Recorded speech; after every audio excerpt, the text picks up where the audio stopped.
I'm very happy to be here today. I will be moderating this session, which is the session on governance of the EU, how can cities contribute to the national energy and climate plans. So again, welcome, and welcome to our speakers, whom I will be introducing shortly. Before doing the introduction of our speakers and framing very quickly the substance of our debate today, of our discussion today, I have been asked to give you a couple of logistical indications. First of all, please note that the debate can be conducted you can speak in English, French, or German. An interpretation will be, yes, an interpretation can be, you will be able to listen to the interpretation in English and French. So if you want to listen to the interpretation, you will need headsets, and these headsets are available outside at the reception of this building. Of course, please keep your mobile phones in silent.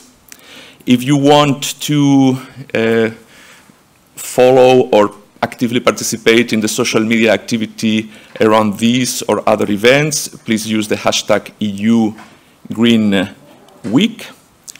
Please note that this session is webcast, so it is transmitted live via internet, which means that if you speak, there will be a Q&A session afterwards, so if we speak, it will be assumed that you have agreed for your picture and for your comments to be broadcast via the internet. And that's all for the logistical considerations. So now let's go to the substance. The most important thing is to welcome our 4 speakers today. So I would like to introduce Mr. Carlos Zorrinho, who is member of the European Parliament. He has been previously Secretary of State for Energy and Innovation in Portugal, and as member of the Parliament, he is a member of the ITRE committee, the Committee for Industry, Transport and Energy in the European Parliament. I understood, Mr. Zorrinho, you will have to go to another important meeting at 10:45. So, but we are very happy that you could come here today. Thank you very much. Our next speaker will be Claire Roumet, who is the Director of Energy Cities. Energy Cities is the European Association of Local Authorities in Energy Transition, which has more than 1,000 members in 30 countries. Then we will have Daniël, our next speaker will be Daniël Termont. Daniël Termont is the mayor of Ghent, and I understood you've been in the city council since 1976, in the city council of Ghent. 77, okay. Very good. Old man, but not so. Absolutely. So, and you are also, Mr. Termont is also president of the Executive Committee of Eurocities and member of the board of the Covenant of Mayors for Climate and Energy. And finally, we will have with us David Berg, who comes from the Netherlands. He's director in the Cluster Public Space Management in the city of Rotterdam. So, 4 very interesting speakers today to address the topic of the session, which is the one on governance and how can cities contribute to the governance. So, possibly all of you know already this context of governance, but in case you don't, allow me just a few words before I give the floor to the speakers. So, governance is a legislation by the European Union, which is part of what is known as the Clean Energy Package that the European Commission proposed in November 16, which is meant to implement one of the 10 priorities of the European Commission for the mandate, for this mandate, which is the Energy Union. And the governance is a legislative tool to ensure that these objectives of the European Union are met, and in particular, the EU's energy and climate targets. So, it is a tool to make sure that national objectives and policies are convergent with our common European goals, while at the same time keeping flexibility for member states to adapt to local conditions. And that is something which probably is relevant for our discussion today. The governance legislative proposal is meant to provide predictability and stability for investors while at the same time reducing administrative burden. So in a way, it is like the tool for all players in the European Union, not only governmental players, but also non-governmental players, to work together in order to achieve the climate and energy goals in an efficient and flexible way. One important part of this legislative proposal is what is known as the Integrated National Energy and Climate Plans. This is a tool which foresees a kind of 10-year plan by member states, which is going to be reviewed every, say, in general, two years. And in those plans, the governance systems gives a lot of importance to the role of local authorities and citizens, which is the subject of today's discussions. Because local authorities are key for the reduction of emissions, for building resilience, for promoting cooperation. So there is a clear, specific role for the local authorities to drive forward the clean energy transition, and I'm sure we will be hearing from our participants today. And what is important is that there is an element of participation of citizens in this process. Number of parties have to give their views in order for the national plans to be prepared, and municipalities and cities can and should certainly influence that process. I'll stop here because I think the persons that you have come to listen today are four speakers.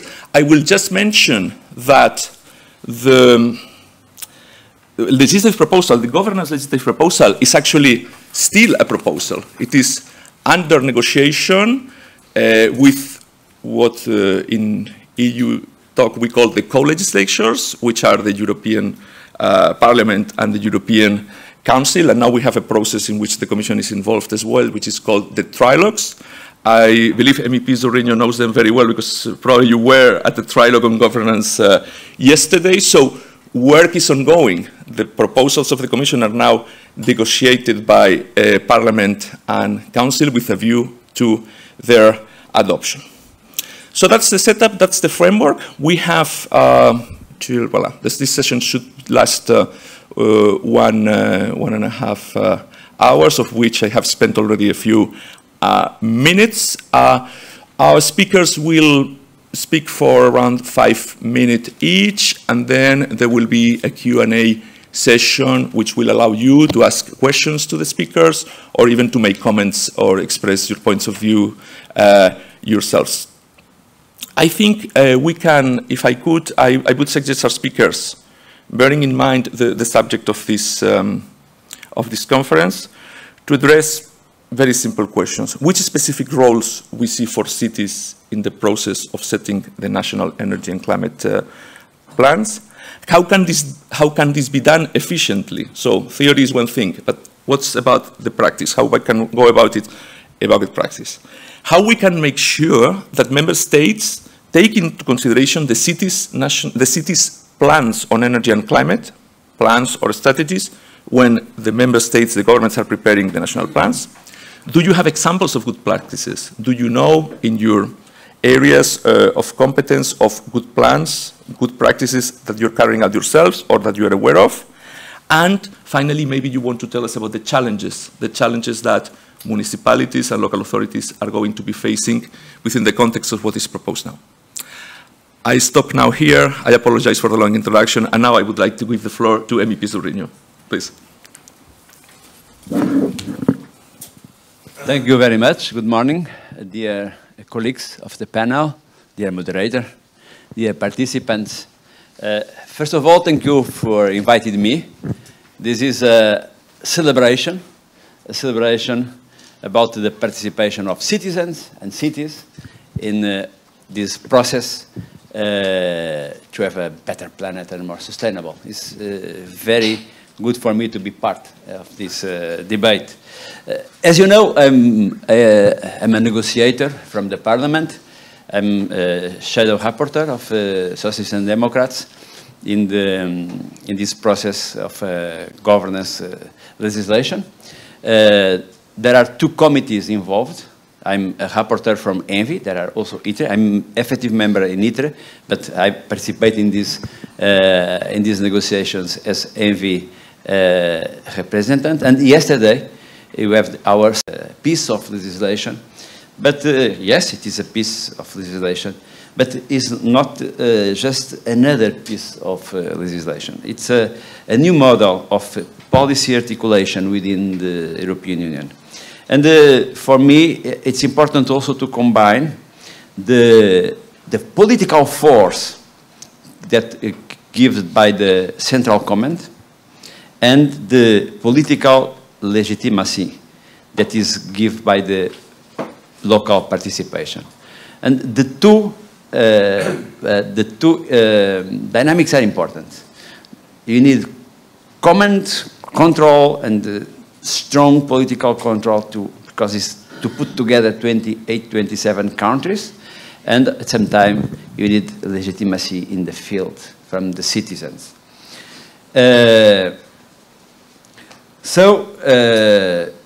For me, it's very important to have these 27, 28 action plans, 2020, 2030.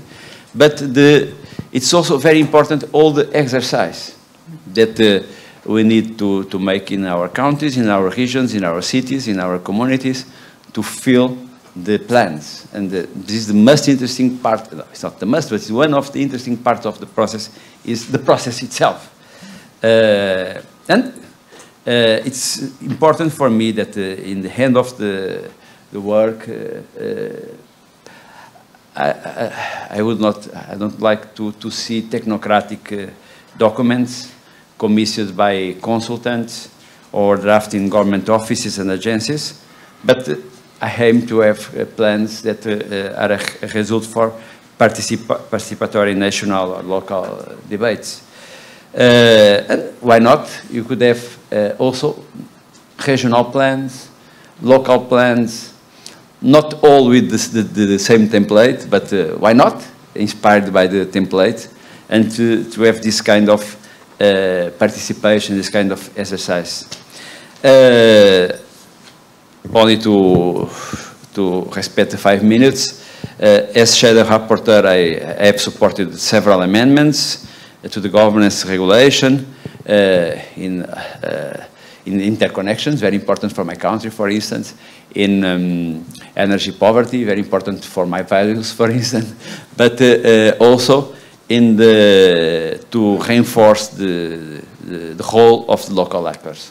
And as an example, we proposed the platform. It's a difficult issue now in the negotiations, but to have a platform to put people talking together and exchange data, it's really very important.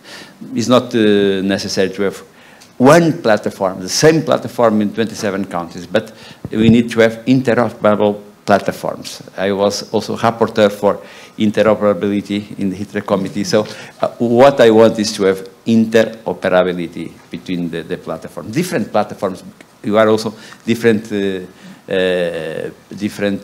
nations, different countries, different cultures, so, but with the same goals to achieve. Yes, you have here a representative of the Covenant of Mayors. A very good example of the importance of the whole of the cities is the emissions that the municipalities that sign the Covenant of Mayors achieved to reduce when we compare with the 1990 levels.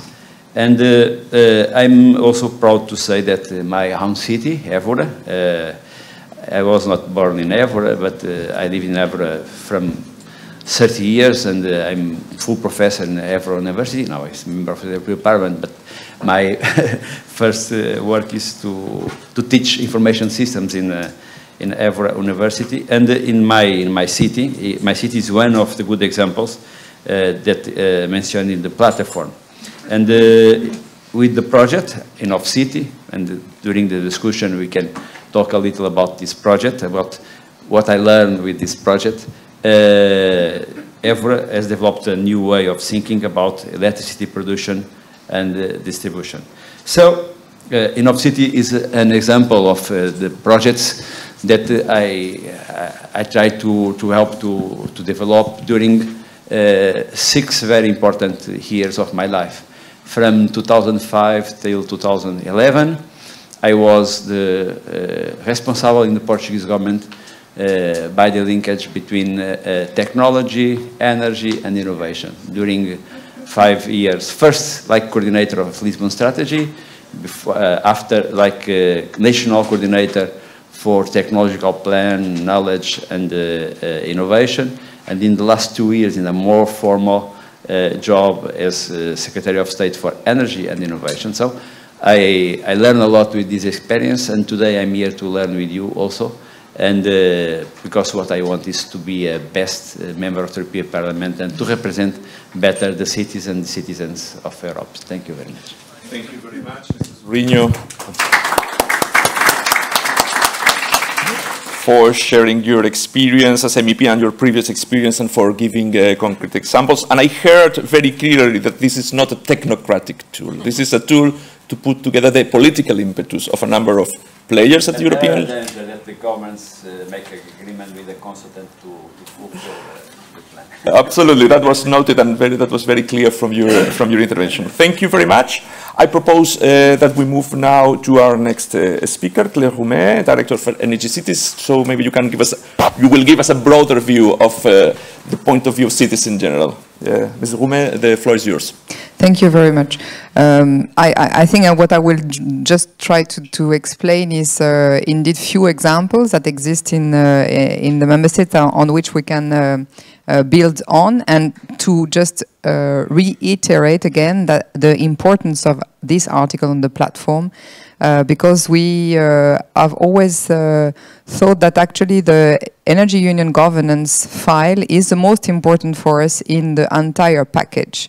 The market design is quite important because it will decide on what, so I don't know how familiar you are about all these 1,000 pages of legislation that will design the energy markets in the future, but there is a number of pieces that are all important, but the one that there is 2 that are extremely important for local authorities. One is about market design, because it will tell what local authorities can do and what can be done at local level, the place, and to make sure it will recognize or not the role local actors can have on the energy market, and this is not for sure that there will be a role, at least a suitable role for doing the energy transition. And the other one is definitely the Energy Union governance. Why? Because now it's time for the mobilization. It's no time for planning anymore, almost. I mean, we do need to have this iterative planning, and we do need to discuss on a continuous basis the trajectories and adapt the trajectories. That's what, for me, the union of the Energy Union governance is about. It's to make sure that there is a place where, on a continuous basis, we do look at the objectives and adapt the policy towards the objective. It's not to be less ambitious, obviously, it's to be much more ambitious each time. We have seen that in member states where they have done this kind of exercise, then they are always getting more ambitious. So they say, we want to be carbon neutral in 2050, and like in Sweden, and then now they think that they might be carbon neutral in 2045, because they have done that exercise extremely precisely to look at how they can reach their objective. The same is happening in Netherlands, and I hope we can get more insight afterwards, where the new government has done some very bold statements saying that they want to be a country out of gas. And for being a country out of gas, soon enough, I can't remember because the dates are all different in each 2030. So in 2030, Netherlands will be out of gas. Why?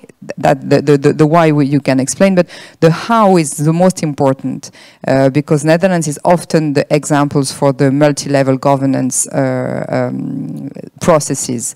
The how is now to say, we have a common goal, we agree on it, that's why we have been voted for, because that's the new government.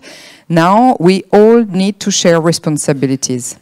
So it's by sharing responsibilities that we can reach the goals. And that's what it is, the platform. The platform is a sharing responsibilities platform. It cannot be a consultation exercise. Of course, I understand that some member states are not ready yet to get into a wording where it would be much more about sharing responsibilities.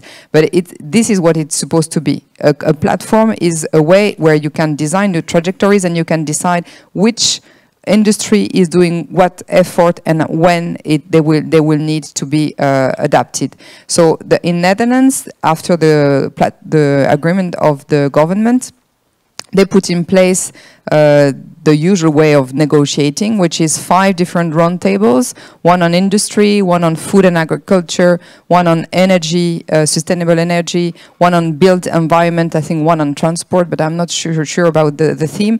And in each of these tables, all the relevant actors, meaning the big industries and all the industries, not only the energy sector, but the big industries, and always a representative of the local authorities with a clear mandate from all the local authorities in Netherlands that can negotiate. This will be our responsibility. The local authorities will take part to the goal, and they will take they will take duties, not only being consulted or not only being part of the debate. And why it's so important? It is extremely important because today what local authorities tell us, we had a debate in our General Assembly in Ghent 2 weeks ago with mayors from all across EU, asking them what do they need for next year for the European Parliament election.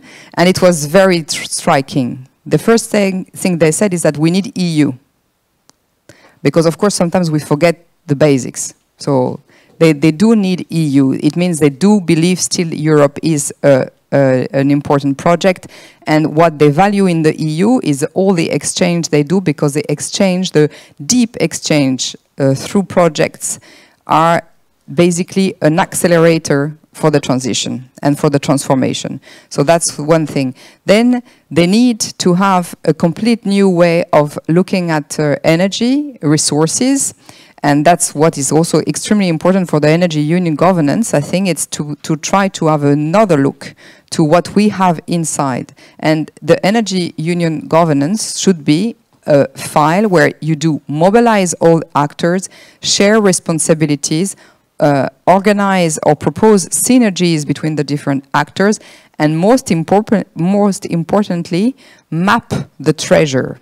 We have enough renewable resources in EU. We don't need to rely on anything which is not sustainable.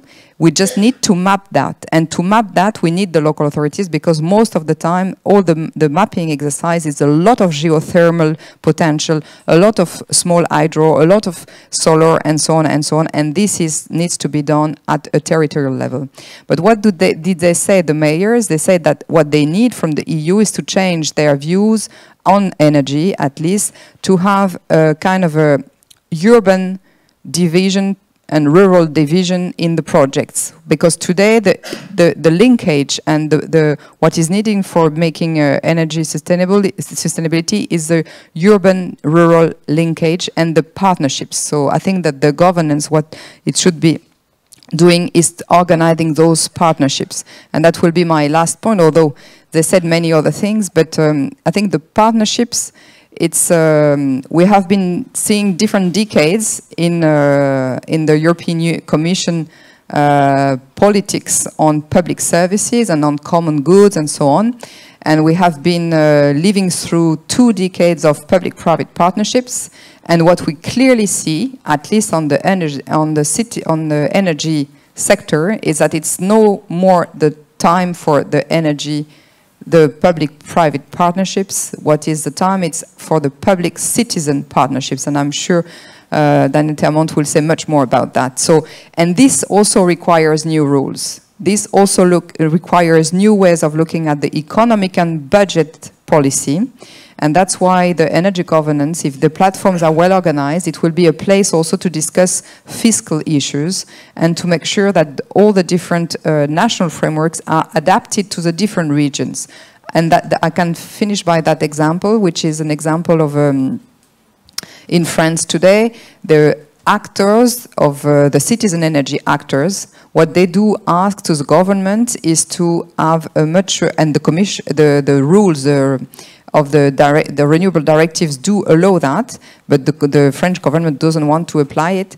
They want to have a different price and different bid for renewable energy from the north to the south, because today, each time there is a bid for renewable energy, and I'm sure in Portugal something similar can happen, then it's always in the south that it wins, because in the south there is more sun or there is more wind. So the north never gets any renewable project. And this is really something that is not building any kind of sustainable energy transition if you're starting to have a big division. So it needs an adaptation of the national framework to support renewable. This needs to be supported at regional level, so that indeed you can really support differently the different actors in all the territory and in a manner.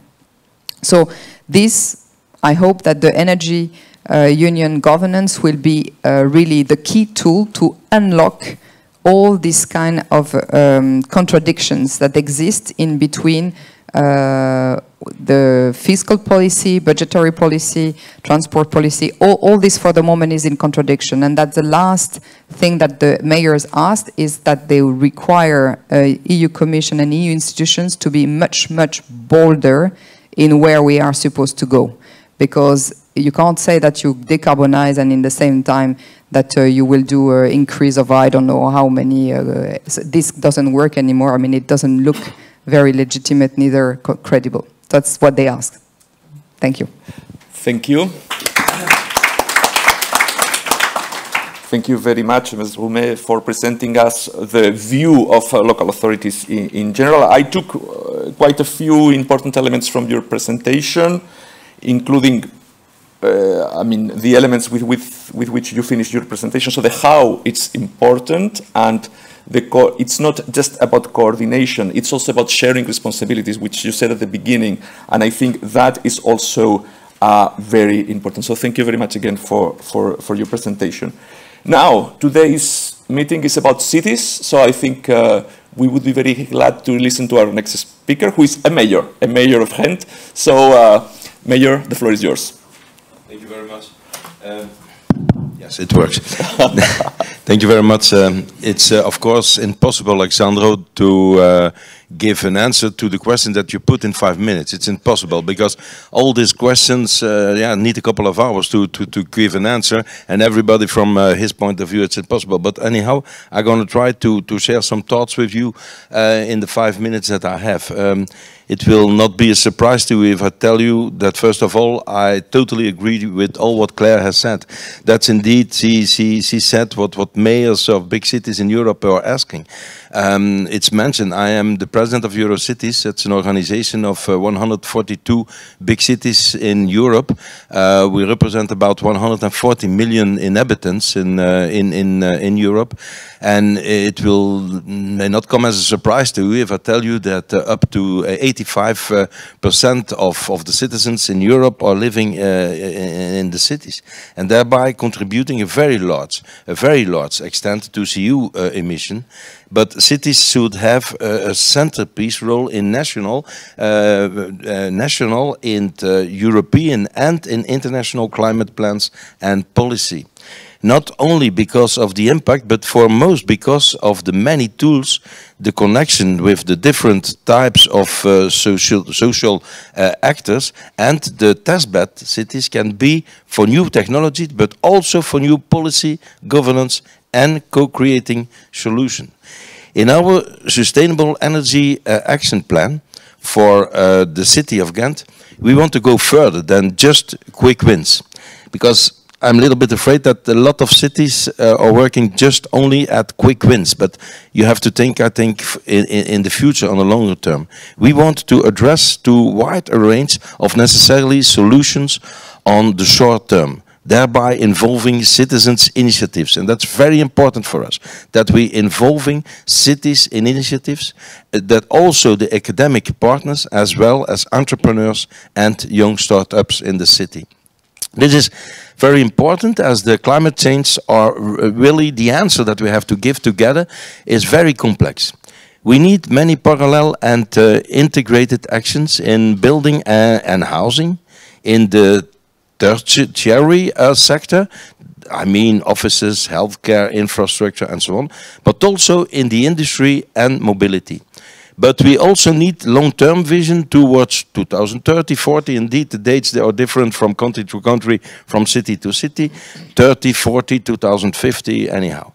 But we have to avoid lock-ins and to spend budget as efficiently and effectively as possible.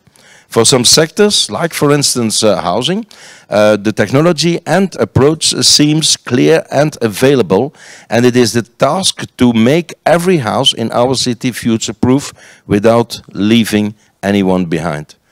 For other sectors, like the industry and mobility, the challenge is less easy to solve. We have to admit it. It is important, I think, that cities provide test facilities and that the insight and results are disseminated. Both the regional, national and the European frameworks and policies have a crucial role to play in both providing a stable but ambitious policy framework as to provide tested solutions in pilot zones at the right scale. In the Covenant of Mayors, where I'm also a member of it, we make benchmarking possible between the cities, provides as a clear framework to subsequent policy terms, but often also supra-local plans, supports and financially are of course necessarily. And that's also what Claire has said, what the mayors are asking, that is that Europe can work more directly with the cities. The cities can give more response, the cities can give results, not via the federal states. We see often in a lot of countries, like here in our country, who is very complicated. It's one of the smallest countries of Europe, but the most complicated country of Europe, I think. We have 7 governments and so on. So we, as City of Ghent, for instance, we have to work with the Flemish government on that field, and they don't do what we want. The reason is they put their own money. They have 100 million for the transaction, and they don't give any euro to the cities. And if you compare it, you will hear the colleague of Rotterdam. If you compare it with the Netherlands, it's a totally other policy in the Netherlands than it is the fact here in Flanders. But the Covenant of Mayors, as I said, make benchmarking possible. But we have to allow experiments also, or to decide on necessarily infrastructure investments related to mobility, transport, air and water quality, and renewable energy, of course, and so on. The colleagues, the Paris Agreement and the SDGs have been a milestone, I think. But today the implementation plans and results will determine whether the challenge can be achieved or not. And cities are the front runners in that approach. Everybody recognizes this except the European Commission. They don't work directly with the cities. And that's the reason why we, as a city of Ghent, we applied already for the second time for the title of Green Capital. And we are very proud. Last year, for the title of Green Capital 2019, we were one of the last 3. And this year also, we are selected as one of the 3 last candidates with the city of Lisbon, at the city of Lahti in Finland, and the city of Ghent. And if you look to the technical report that is now published, we are number 1 this moment, but we still have to go to Nijmegen, I think, on 20th of June, where we have to present ourselves. But I think we are a very good candidate, ladies and gentlemen. We are the best candidate, of course, because we have transferred our city from a grey, old industrial city to a very vibrant, young, green city with a lot of oxygen, with a lot of youth, with a lot of things that we have done in our city. So also, if you look to the SDGs, for instance, we are in our country the only city for the whole Belgium who have become a voice, as they said. The government has asked to Ghent to be the voice for Belgium for the SDGs. And we have made up especially something around communication in the SDGs. And we even won worldwide the prize of the best communication for the all SDGs. We received, I think 2 months ago, in Bonn, the prize there from the United Nations. And we are so very proud that the results that we can give at this moment, and you know, ladies and gentlemen, are going to be, not going to become personal, but I stops at the end of the year, and I hope so very much that I can give the title of Green Capital to my successor. And thank you very much for the attention. Thank you very much. Thank you very much, Mayor, for sharing your experience with us. One thing you mentioned, which I believe is very important, and you as a mayor are best placed to mention that, is the efficient use of resources. As a mayor, you have a tight budget that you have to use very well, and that goes for all the mayors, but also for all the public authorities. So one of the objectives of the governance is really working together so that we all in common use the resources well. And it was also very interesting for me to hear from you, Mayor, your reference to the quickness and the flexibility which cities have to do certain things, to carry out certain plans in order to meet certain energy and climate objectives that other levels of government might not have, and the possibility to carry out experiments and then to benchmark and to see what are the results, which I think is a very important element in the context of what we are discussing now. So thank you very much, Mayor. Now we go to our next speaker, Mr. David Berg from the Netherlands. So we will be hearing probably about Rotterdam. The floor is yours. Thank you very much. I'm sure about one thing. My next trip to Belgium is to Ghent. You're welcome. And I hope before the end of this year, so I can see you in action. I choose for a very practical approach of the topic. I'd like to share two elements of our program, our energy transition program. First, a short introduction about how we deal with the gas problem. Next slide, please. Yes, when you click through, you see a few red circles. But here you see somewhere hidden in the numbers that 80% of the buildings in Rotterdam are heated by domestic gas boilers, while many houses do not have the sufficient isolation. To reduce the energy consumption and replace fossil-based energy use, we started the heat transition to achieve a zero-emission heating. The next sheet, please. Yeah, here you see the red circles. We don't have enough energy of everything. So the local transition we're about to organize is based on an approach with three simple questions: the what, the when, and the how. We are looking for the optimal combination of measures at building level.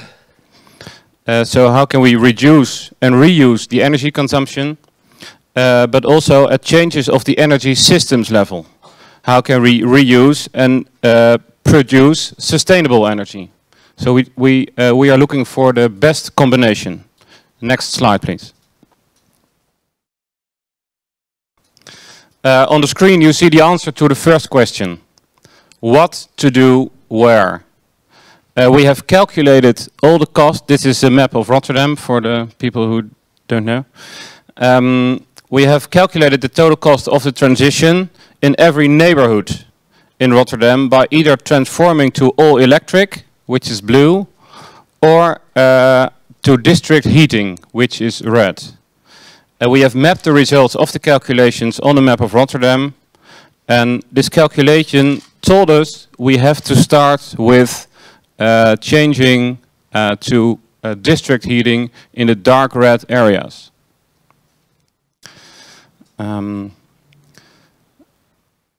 We have a lot of uncertainties about what will be the results, what will be the costs, what will be the efforts, what will be the benefits, but we cannot afford to wait any longer.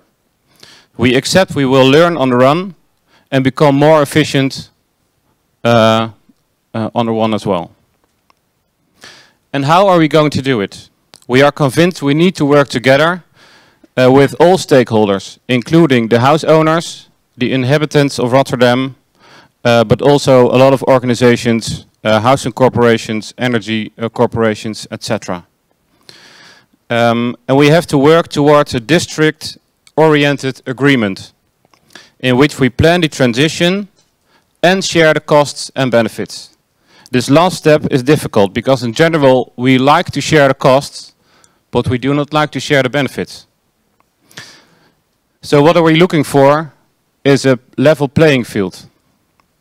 And the key is working truly together, where the city can be the orchestrator of the process. It asks us to show true leadership and greatness, and it's easier said than done, I realize that, but in Rotterdam we believe we can make it happen. Besides just telling you about Rotterdam, I'll have to show you a short movie about how we deal with facilitating circular economy, another very important part of our energy transition program. So you can start the movie right now.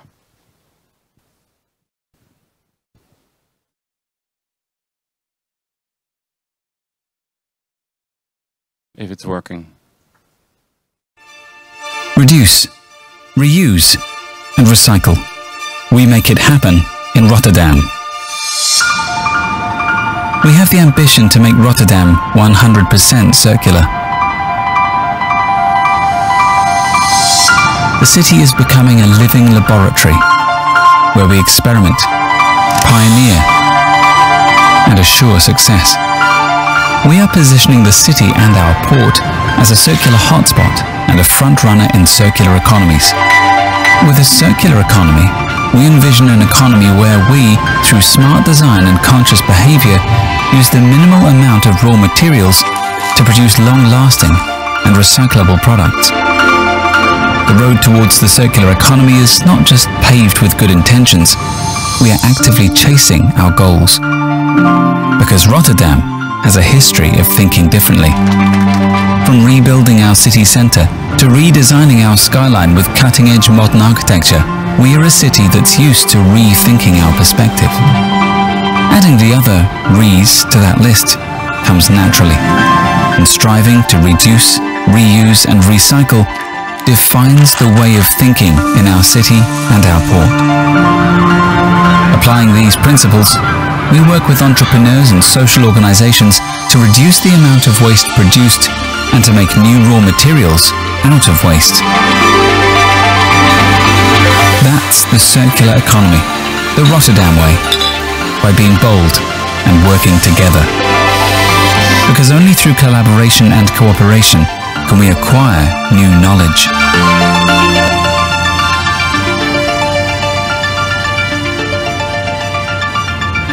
Let's share circular.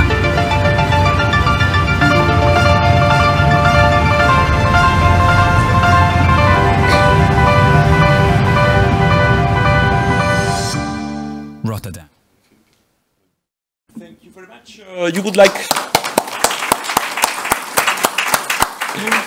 like to add something to your presentation, Mr. Berg? Or? No, that's the whole story. Perfect. Thank you very much. So again, we heard about experiments, which is quite interesting and quite good. So and it was very good to hear from you, Mr. Berg.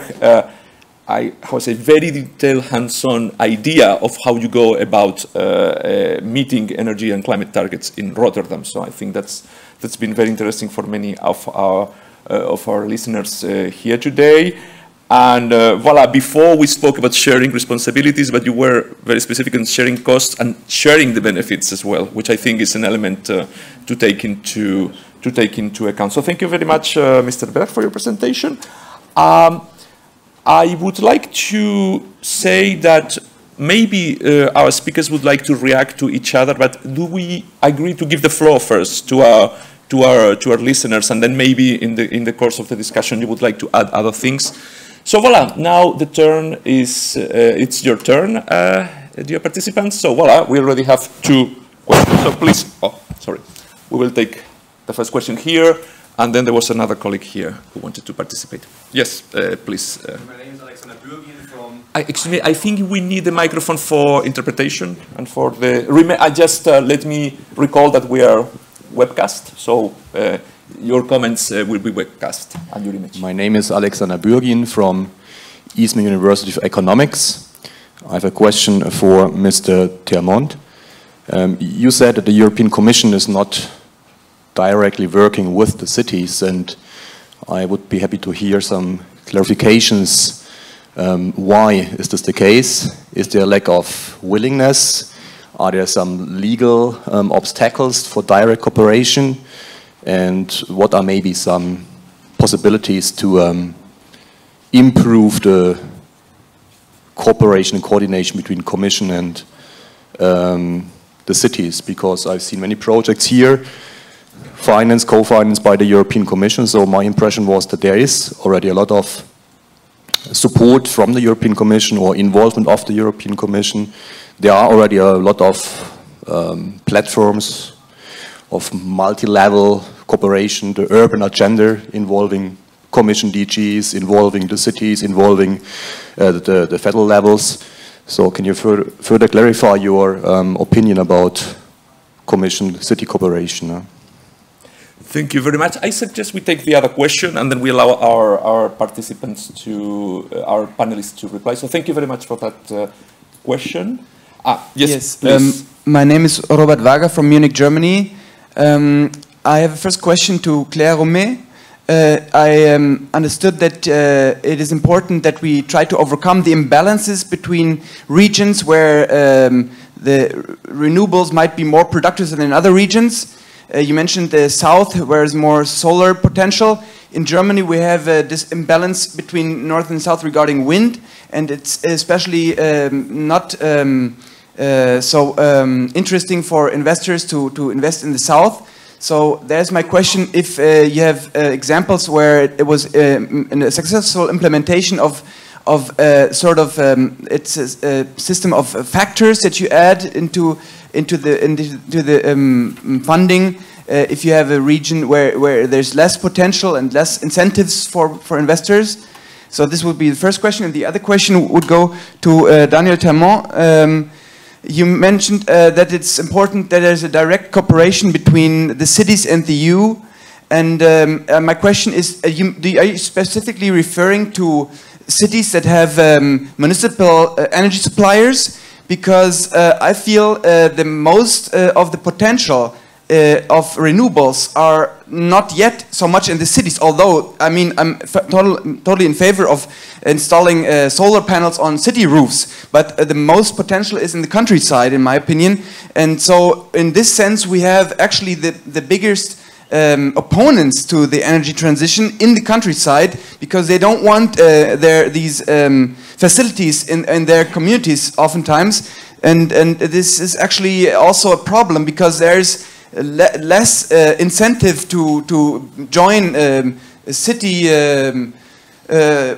alliances of what we've been hearing about in the past days. So what's your take there, where we would also need to have some kind of solution and possibly also direct cooperation between the EU and the communities where there's actual potential for renewables? Thank you. Thank you very much. So we have two clear questions for Daniël Termont and one for Claire Roumet. I suggest that we take them now and then we'll see if there are other questions. Please. Yeah, thank you very much. Two very interesting questions. Let me answer straightly what I think. It's a political problem. A political problem that I understand very well. Because you have to know that the European Commission needs the member states, need the federal member states. They have to work directly with them. Cities doesn't have any power to the Parliament, to the European Parliament, to the Commission, but they need, anytime they want to take a decision, they need the member states. So they don't want to make them angry, let me express it like this. They don't want to be brutal, to say to these member states, we're going to work now on certain themes directly with the cities. There are funds, of course, where you can organize projects in the cities, where you can have funds directly from Europe, and a lot of them has to pass via the federal governments. Let me give you one example, because it's not only on the field of energy, it's on every field. If I see that in East European countries, the European community and the Commission takes money and makes money for instance, the ethnic group, the Roma, They gave the money to Bulgaria, let me mention countries, to Romania and so on. And they said it's for the Roma. Of course, they need to build schools for that, housing for that people and so on. And they built bridges and new motorways. Therefore, then if you ask questions then, and I said, yeah, but that money was for the Roma families, for the children. And they said, yeah, but Romas drive also with a car. So they use also the bridges and the roads. So this is one example that a lot of those things of money are not going directly to where it has to go. And that's on every issue. That's on every team, not only on the field of energy. And we see it also.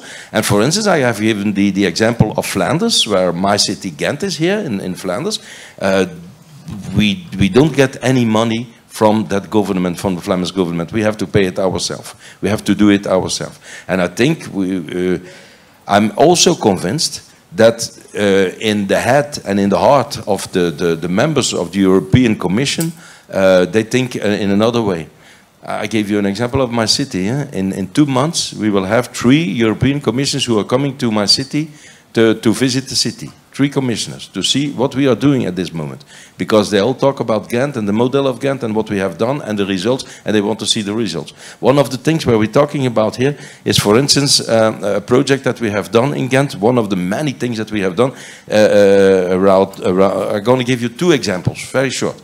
One is Check Your Home tool, and that gives us the possibility to vulnerable people who are living in small houses to renovate their house, to do things together that they cannot do themselves. So we help them, we give them money to renovate their house. Another project is what we call in our language buurzame stroom. That means energy for the neighbors, as a matter of fact, if you have to translate it. And what we are doing there is, for instance, we take a neighborhood together, and that's also an answer to the gentleman of Munich who said cities, the potential of renewable is more outside of the city solar. I'm not agreeing with you. I think cities has more potential than they are doing now. We have to do more as cities responsible.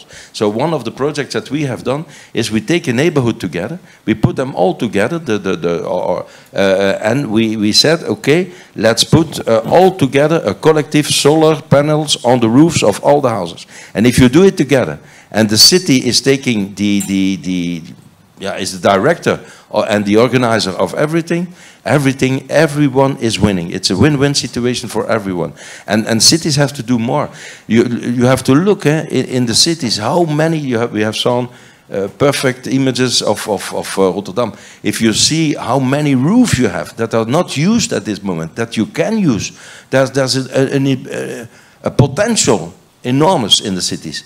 But you have to do it. And I think with the projects that we have started up and the good results that we have, indeed we can prove that it's possible for cities to have more renewable energy in the cities. Thank you very much. We have a question for Claire Roumet as well, and maybe then our other 2 panelists would like to intervene if they wish. So Claire Roumet. Yeah, I think just I can follow what Daniel just said. It's just actually what is very interesting to see today in the cities is the absolute creativity that there is existing. And I mean, the projects are just blooming on the energy side in all cities, but also in the rural area. One of the projects I just learned about 2 weeks ago was actually on the border of the Portuguese and Spanish border in the north. I can't remember the name, but here they have built the first European energy cooperative. So because it's cross-border, and they have a real vehicle already, and it's Energy Duro, I think, or Duero, or yeah, Duro.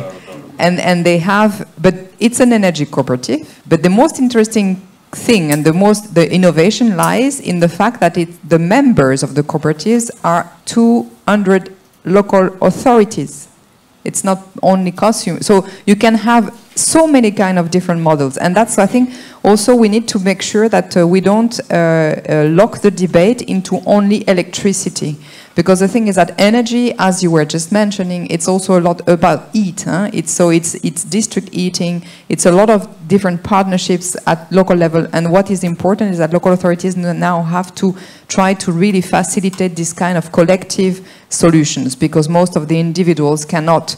And that's a little bit the bias in in the European legislation. It's just about empowering every individuals, but there is not enough on the medium size, and this is this kind of a medium size that exists. To the concrete question, sorry, that I have not forgotten, I don't know about examples. I think that on regional different prices, and this is a clear demand, because actually the German example is a bad example, where you have built on all renewable facility potential in the north and nothing in the south, and now you have the Stadtwerke of München, so the energy municipal company of München, who is currently investing in Catalonia for meeting their own renewable targets, because München City Council asked to München Stadtwerke to be 100% renewable, and for doing that, they are just investing into solar wind and solar in Spain. So this is not what we call local energy. It's better. I mean, it's renewable, so it's good, but it's not enough. I mean, it's just one example that we want to dig in is the Scottish one, because in Scotland they do have a very, very ambitious plan for renewable, as Portugal had before, and still have also. With very ambitious targets, but they also have a target on community energy, and they do their own bidding system, because in that case the support to renewable is in the different states or regions of the United Kingdom. So I think we would like to have a closer look to this example to see whether we can have different pricing and different factors, as you were saying. And just to conclude on the fact that indeed we should really look at the local authorities' role in the energy system, and not only about production. Really, this is very key, because today we are really looking too much about basically increasing production. For example, the distribution grid is often a very important tool for the energy transition that is not in the end of the local authorities. They often do have the ownership, but they don't have the power on decision. I know that I think your distribution grid will soon be renegotiated with local authorities, and local authorities in Portugal really ask for help. This is where this kind of platform that we are calling for in the energy union governance, this is a kind of question that should be put on the table of the platforms. When the states, Portugal states, decides to maybe sell the grid to another at national level, to the Chinese, so what does it mean for local authorities in terms of their own potential for the local energy transition? I think something similar happened in Flanders at some point. That would be very good, that interoperability of platforms can help indeed sharing those examples, both the examples of the regions when you need to have some specific support for renewable, or the examples on how in Flanders you have negotiated with Chinese buyers of the distribution grids. This place doesn't exist in Europe anywhere, this debate place. But we could avoid it. Yes, please. It's blocked. It's yeah. not blocked. As cities, we could avoid it, because otherwise it was sold to the Chinese, but it's not a fact. It stays in our hands. So. Yeah. The question is the imbalance between the power of the entity, because in Portugal we have 3 or 4 only big companies. One is the incumbent, and it's very strong power. And for instance, now the cities and the municipalities want to change the lighting system to LEDs, and to change the contracts. One city is very difficult to negotiate with the incumbent, but a network of cities, they can do that. It's a very important example to have these platforms. Anything else you would like to share with us, Mr.? Only one or two ideas. First, I think it's very interesting to see that now our cities are competing with the others, and it's a good competition to be greener than the others. In the past, is to be more industrial or to be more with more roads. Or now there are a strong competition to say my city is better to life, is greener than. But it's also important to have the correct incentives for different people. Sometimes a mistake is to give the same incentives. For instance, for high-level people, like high-income people, the message is good hair, good health. For the average size class is good mobility, good possibility to go to the commercial center and so on. And to the poorest is less to pay in the end of the month. This is very important with these levels, because it's important, and I think this is a very important change. Now it's perhaps possible to win elections with these policies. And it's very important, if you want to consolidate a policy in a democracy, we need to have conditions to win elections with this kind of policies. The example of Enough City, it's very interesting, because in the beginning there are smart counters, and the company begins to know, the consumers know exactly what they consume at hour, but also the company knows exactly how the consumers use the electricity. And they realize that there are a lot of not good practices. For instance, there are contracts with low power, and these are problems in network. And in the first months, the bills of energy are higher than in the past. And the mayor lost the elections with that. But after, there are a need of talks between the people and the company. And this is the most important of the exercise, is to put talking together the users, the consumers, and the sellers. Only one reference about imbalances. Okay, there are imbalance between in the renewables, the imbalance between north and south, but it's the first imbalance that the south is an advantage when we compare with the center and with the north. So I think we need in Europe more convergence. We need in Europe to have more cohesion, cultural cohesion, to understand that we need to go together to fight in the globalized world. So, please, there are an imbalance. Help us to take advantage of these imbalances, and we need more interconnections to take this advantage. Mm-hmm. Thank you very much. David Berg, you would like to add to this round of discussion? A few examples come over the table. And they illustrate exactly the point I was trying to make. Because the 200 local authorities who started the energy cooperation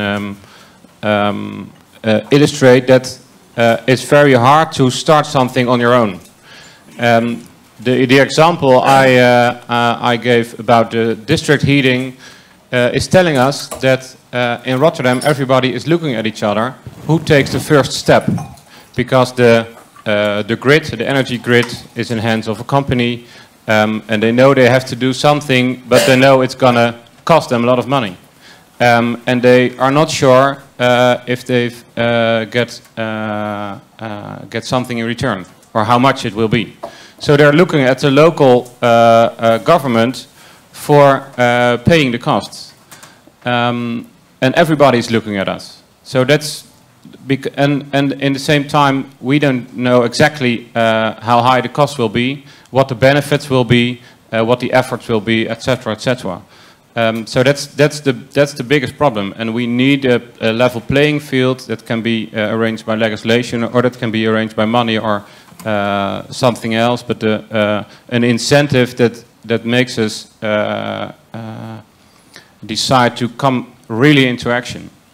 And we are looking at each other. So, and we are looking at the national government. The national government is looking at the EU, etc. So, who is breaking the steering? Okay, thanks very much. I'm looking at our listeners to see if there are other questions from the floor. Please. Sorry, as you know, I need to go. You need to go. We have appreciated very much your participation. I will speak about digital energy in another. Absolutely. So you have another area of work. Thank you. Thank you very much.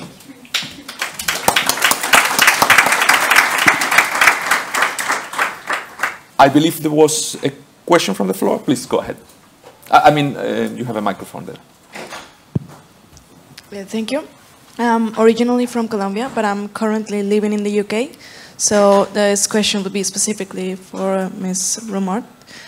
Since you mentioned Scotland, I know that in the UK in general, until 2015, there has been several groups called community energy. But unfortunately, since this is my knowledge, the government, the local government, stopped supporting them quite. So I would like to know how much would be the role of the European Union and the European in general, and these community energies, not only in the UK, but also in the whole Europe, because I think it has a lot of potential. And also it will be a question also for, as well as in Ghent and as well as in Rotterdam, if you have involved these different citizens and different groups into their community, into their energy plans. Yes, Claire, please. So thank you for the question. Thank you for the question indeed. For the community energy, it's one of the key topics we are trying to really ensure that in the future legislation on the energy market, it will be really put in bold and put in stone. And that's a work we do with all the different cities network in Brussels. So we work with Eurocities, Climate Alliance, CEMR, ICLEI, all together around really these specific articles in 2 different legislation on making sure that community energy is at least recognized. It's very important because actually when there is a local initiative, if they can refer to an article in the EU legislation, it's something that can really help them into going to the banks, going to the different stakeholders and convincing. So it's more a convincing argument because there is nothing that is preventing today it to happen. But it's very important to give a kind of a positive legislative framework to this initiative. And in terms of what's going on in UK, it's true that of course, there is a kind of a backup on many different things, but there is a lot of different projects on community energy popping in different places, but also some much more, I would say, easier action, which is also allowed because of the EU legislation, which is to put together all the needs and all the demands and be the commercializadora, the one that are doing the contracts directly with the citizen. So, for example, there is a project I really like in Edinburgh. It's called Our Power. And it's social housing providers that came all together to create a social enterprise and to be the intermediary between the tenants and the energy and the energy providers. So they are the ones that are selling the energy, and they got an amazing price, much better price than all the big 6. So you can also act as local authorities, or as, in that case, it's social housing providers, but there is a lot of things you can do for your tenants or for your inhabitants, and Brussels is doing it for the moment now. They are acting as a kind of a game changer, pooling the demand of the citizen to get a better price and a better deal with a energy producer. So yeah, that's another example of the many things that can be done by local authorities. Thank you very much, Claire. I think we could also have a comment from my colleague Paula Pinho, who actually is the leader of the team who put together the governance proposal. So Paula, would you like to say a few words? Thank you, Alejandro, and thank you. Thank you to all the speakers and for sharing your experience. Alejandro mentioned already that indeed one of the main tools of the governance proposal will be this integrated national plans, which for the first time will allow to have a comprehensive plan covering all energy sectors for a time horizon of 10 years, and on top of it also integrate the climate aspects of it. Now, we were struggling when preparing this piece of legislation precisely, and to also come back to Mr. Termont's comment, to struggle to see how can we make sure that the cities will have a say in these plans, because we do realize that cities like yours are and Rotterdam are making a difference and are making a clear contribution to the decarbonization, and really a clear and decisive contribution for altogether to the EU to meet its targets. Now, I'd like to hear from you how you think you will be able to go about these plans. We tried to foresee, obviously, that there will be a public consultation, that these draft plans will be consulted, and obviously that will be open to all stakeholders, and obviously also to the local authorities. Then I can imagine that depending on the member state, there are different ways of involving or not the local authorities, but we're trying to get this through, even though, and thank you also for the comment here from the colleague, there are legal obstacles sometimes for us, the Commission, to foresee such involvement when we speak of legislation, because of the so-called principle of subsidiarity, where member states who do have a say in the negotiation of this legislation will tell us, but this is up to us to define, and that's why you cannot put it in a European legislation. So the other element is this platform that would be set up through the governance, and which should be open to all stakeholders interested in contributing to such a plan.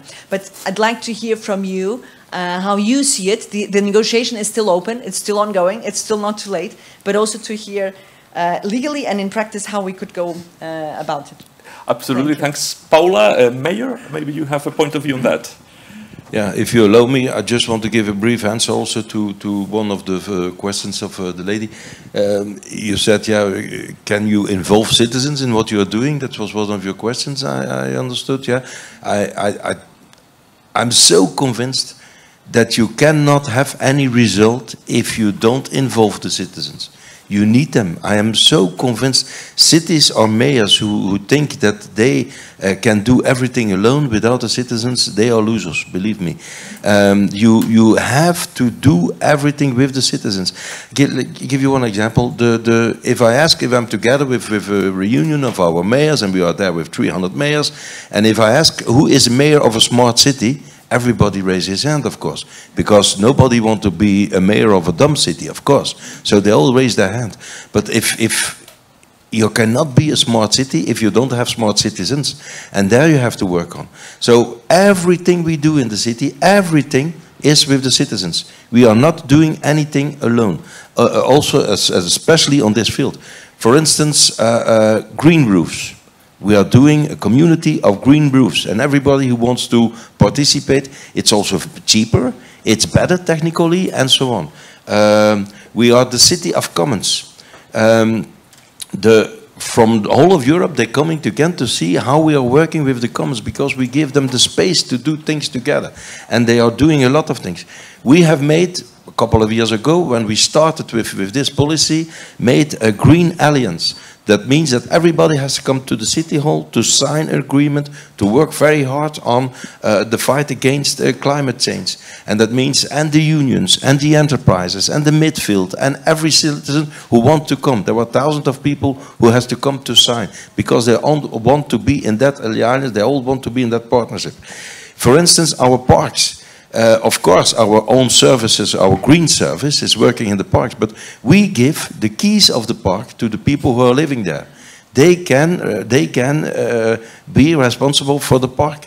If they think that we be making, of course, an agreement, they cannot close and open the park when they think they have to do. There are certain hours the park has to be open, but at a certain moment there was a delegation of inhabitants who come to me and they say, Mayor, we have problems, because in the park next to our door there are a lot of students. We have 75,000 students at the university and the College of University, so we have a lot of young people. That gives us a lot of possibilities, but also a lot of problems. So in the night, the students were coming together in that park to drink and to sing and to shout, and they couldn't sleep. I said, okay, we're going to give you the key of the park, and they are doing the park. An old abbey.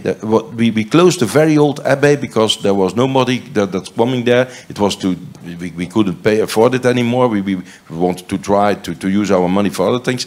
And then the neighborhood said to me, can we have the key of the abbey? We will open the abbey, and now it are the inhabitants who open the abbey. They make a green space from the old abbey, and so on and so on. I give you a lot of examples, but yes, everything you have to do it with the citizens. The action plan, I think that it's an opportunity now to give directly the possibility to cities who want it to do proposals to the European Commission, not via the federal states and the federal members. Give us the opportunity to give you proposals, and not only for having money, not of all, but giving you results. And I'm convinced, and I speak in the name of all the mayors of Eurocities, we are all agreeing that if you give us the opportunity, if you give us the possibilities, if you give us the money, we can give you more results effectively than member states can give you. So that's a concrete example. Thank you very much, Mayor. David and Claire, maybe you would like to reply to Paula's question as well? Yes, please. I agree totally to the last speaker. Cities can learn. We can learn on grassroots level what works and what doesn't work. But therefore we need some flexibility. We need some space to try, to act fast, to fail fast, and to learn fast as well. Because I believe that we cannot draw the solution on a map and then act like it. We have to learn what the best solution is. And it's different because Ghent is different from Rotterdam, and they have other solutions than we do. So the flexibility is very, very, very important. I think that the challenge is to have a set of ground rules that will lead the overall goal, but also give the flexibility to cities to play the role of the orchestrator, to facilitate, to stimulate the grassroots initiatives that fit in the local possibilities and needs. So the flexibility is very, very important. And also the room, the flexibility to fail. So don't be too harsh, don't be too powerful in what can and what cannot be done. Thanks, David. Claire? We understand we asked for the impossible, so we knew before, but then actually we are even surprised that it's still in the legislation for the moment because of that principle. It's true that it's clear for that in the negotiation for the Commission it's extremely complicated to go and advocate for something which then they will always have the answer directly from the member states about the subsidiarity principle. However, I think that Europe is currently dying of the subsidiarity principle because we have hidden ourselves, not consciously, or member states are just trying to not give up the power, and it's like the Carlos was just saying before, is that we need the Europe. It's only we can only be stronger if we just give up again and give up and more and more and more and more, and then share the responsibilities. So that's why the governance, for me, it's like a really, yes, it will be a hook. Maybe it's only a hook, but a hook, it's very important to have a hook in the legislation to start a process at national level. So it's extremely important that something stays, a seed, and then we will see how the trees goes.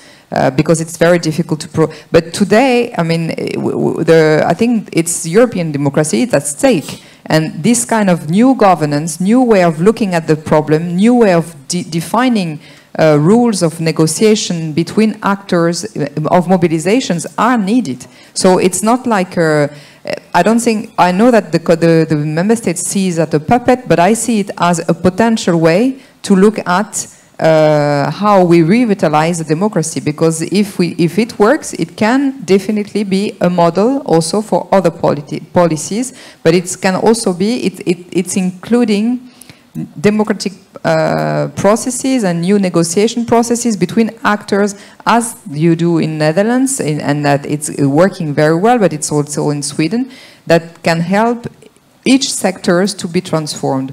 So I believe that actually it's extremely important that a seed stays. so that we can see if we can move forward. And the subsidiarity, for me, I understand it's a principle, I understand it's in the treaty.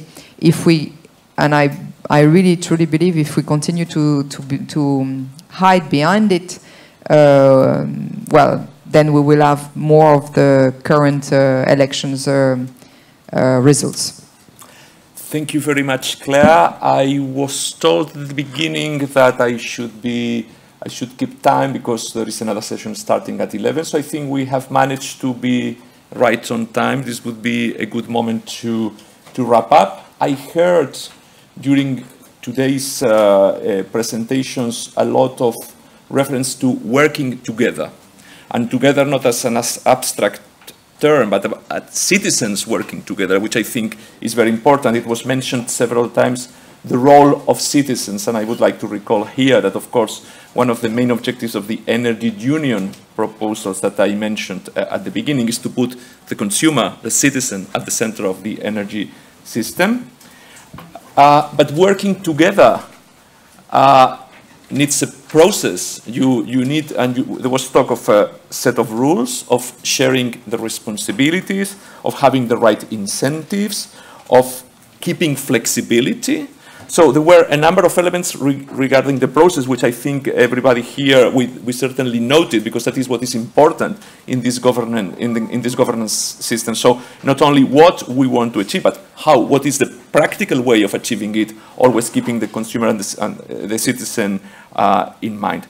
I would like to thank our panelists for what I believe was very, very, very interesting statements, which I think we all bring with us. I would like to thank you, our audience, for listening and for participating in our debate. Let me just mention that, well, of course, the debate continues. And by the way, as you could hear from MEP Zorrinho, the negotiations on the governance proposal are still ongoing and should finalize soon, but they're still ongoing. Allow me to mention that we will all have another interesting or useful opportunity to debate or to continue to talk about this and other related subjects. The EU Sustainable Energy Week will take place at the beginning of June, and we will have many interesting sessions there. One is particularly important in this context, or relevant in this context, is a speed dating session that we have organized, where we, the Commission, we want to bring together investors, industry, project promoters, so all of those who are interested, cities, of course, in particular, so all of those who are interested in, voila, doing things which contribute to the achievement of our objectives. Let me then again wrap up by thanking you on behalf of my colleagues in the Directorate-General for Environment of the European Commission, who are the organizers of this session, and on behalf of my own department, the Directorate-General of Energy of the European Commission. Just a couple of logistical reminders from the organizers as well. Don't forget to return the headsets if you have used them for translation. And I understand there is a survey to be filled in somewhere outside, so we will of course be interested in knowing what you think about this session, which is now over. Thank you very much. Thank you to you.